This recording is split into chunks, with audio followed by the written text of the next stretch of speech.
Bonjour et bienvenue dans Africafé, l'émission qui décrypte pour vous l'actualité des organisations africaines et de l'Afrique. Aujourd'hui, nous allons parler du cas de l'hydrogène vert en Afrique et spécialement du cas du Maroc. Mais avant cela, faisons un panorama de cette question. La fourniture d'hydrogène aux industriels est aujourd'hui une activité majeure dans le monde. La demande d'hydrogène, qui a plus que triplé depuis 1975, continue d'augmenter. Avec une prise de conscience croissante du changement climatique et les ambitions des gouvernements d'atteindre zéro émission nette de carbone, la demande d'hydrogène zéro carbone ou d'hydrogène vert devrait croître de façon exceptionnelle à l'avenir. Depuis 2009, le Royaume du Maroc a adopté une stratégie énergétique à long terme qui a conduit sa transition énergétique en se concentrant principalement sur le développement des énergies renouvelables dans le secteur de l'électricité. En 2020, près de 20% de l'électricité est produite à partir d'énergies renouvelables. Le Maroc s'est engagé à participer aux efforts climatiques mondiaux. Outre les investissements dans les sources d'énergie du futur, le pays poursuit des objectifs ambitieux de réduction des émissions de CO2 et participe activement aux négociations internationales sur le climat. Bonjour Rim, c'est un plaisir de t'avoir avec nous pour ce nouvel épisode d'Africafé. Aujourd'hui, on va parler d'un sujet d'actualité, d'un sujet dont on parle beaucoup au Maroc, l'hydrogène vert. Avant de parler du cas du Maroc, où il y a beaucoup de projets, il y a beaucoup à dire, je pense, sur ce secteur-là des énergies renouvelables et de la transition énergétique. Avant ça, moi, j'aimerais bien que vous nous parliez de l'hydrogène vert en Afrique. Où on en est par rapport au continent africain et quelles sont les perspectives? Tout d'abord, merci beaucoup. Je suis ravie d'être ici aussi. Alors, en effet, l'abondance des ressources énergétiques en Afrique fait de ce continent un lieu potentiel pour le développement et l'exportation de l'hydrogène propre.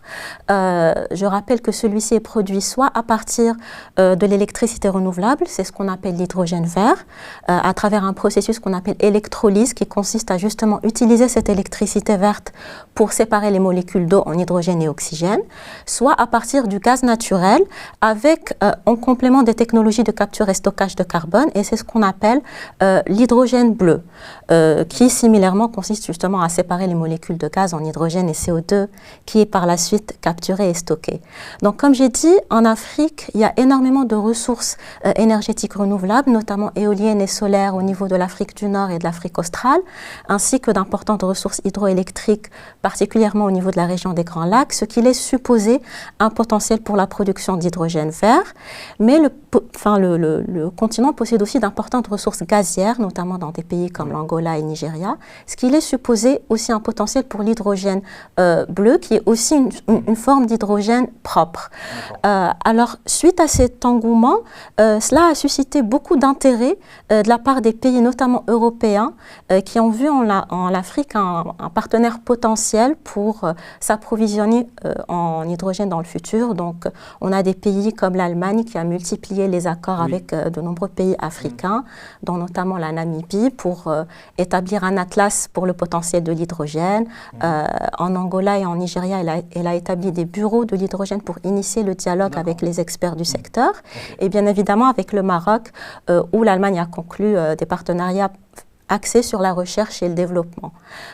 Cependant, malgré tout cet enthousiasme autour de ce nouveau facteur énergétique, il y a des experts qui demeurent assez prudents car ils demeurent confrontés à de nombreux défis. Par ailleurs, dans le contexte du continent africain, il ne faut pas séparer l'hydrogène du reste du paysage énergétique dans le continent. Voilà, qui reste confronté à de nombreux défis, dont notamment l'accès à l'énergie. Donc, je rappelle que près de 600 millions d'Africains n'ont pas accès à une électricité fiable. Il y a aussi la question du financement en Afrique, surtout dans un contexte économique très difficile suite à de nombreuses crises qu'on a vues ces dernières années. C'est vrai que pour avoir pour qu'un pays aille ou qu'un continent aille vers la transition énergétique, il y a cette question de que ces énergies soient fiables. Et il y a aussi la question de financement. Et la question de financement et des investissements, c'est une vraie question en Afrique sur tous les domaines d'infrastructure et d'énergie. Et l'hydrogène vert n'y échappe pas, bien sûr, malgré, comme vous dites, un engouement, notamment de la part de l'Allemagne, qui veut aller vers cette transition énergétique, qui est assez enthousiaste par rapport à cette nouvelle, disons, technologie, et qui investit massivement au Maroc, en Namibie, au Nigeria. Et ça crée une certaine dynamique par rapport à l'hydrogène vert. Ma deuxième question, bien sûr, elle est par rapport au Maroc. C'est où on en est quelle est la feuille de route du Maroc par rapport à l'hydrogène vert et quels sont les objectifs? Oui, alors justement, ces dernières années, le Maroc a initié un nouveau processus pour créer une filière économique et industrielle axée autour des molécules vertes. Donc il y a l'hydrogène, mais aussi l'ammoniac et le méthanol.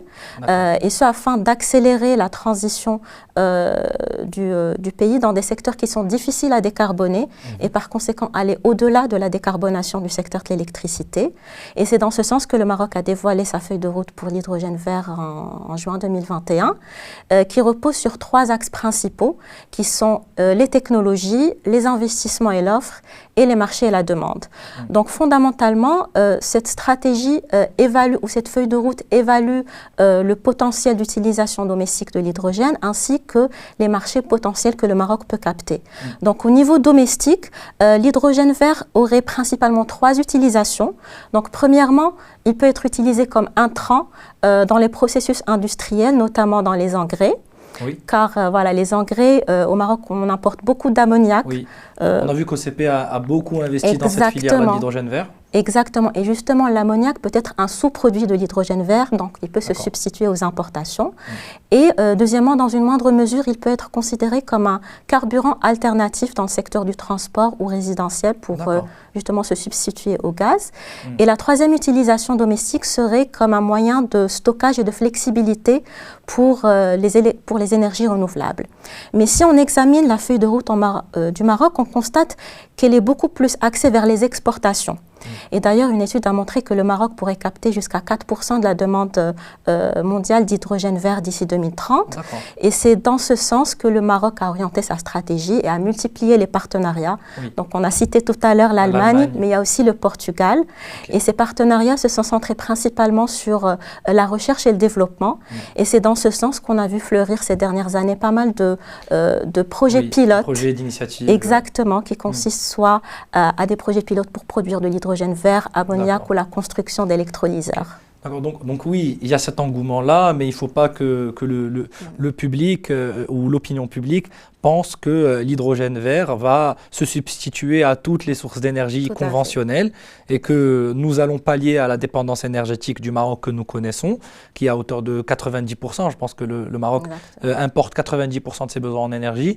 Ce n'est pas l'hydrogène vert qui va remplacer ou qui va être la solution magique à cette question de dépendance énergétique, mais c'est une des solutions, surtout dans les applications industrielles.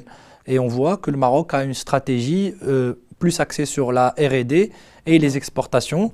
Donc cette filière d'hydrogène vert, c'est plus une filière d'avenir, une filière d'investissement, de croissance économique, plutôt qu'une solution court ou moyen terme pour les besoins énergétiques du Maroc. Absolument, absolument. Alors moi, ma dernière question, c'est cette question-là des défis, du futur, des perspectives. Qu'est-ce que vous pouvez nous dire sur le futur de l'hydrogène vert et sur ces défis? Alors justement, pour réaliser l'ambition du Maroc en termes d'hydrogène vert, il faut que le pays continuellement assure une compétitivité sur plusieurs domaines, donc notamment réglementaires, financiers, économiques, pour n'en citer que quelques-uns, car fondamentalement, la feuille de route du Maroc identifie le besoin d'avoir des capacités supplémentaires de production d'électricité verte, ainsi que d'unités de dessalement, car comme on a vu au début, l'hydrogène vert nécessite beaucoup d'eau et d'électricité verte, mais aussi le besoin d'avoir des électrolyseurs industriels, ainsi que des usines de transformation.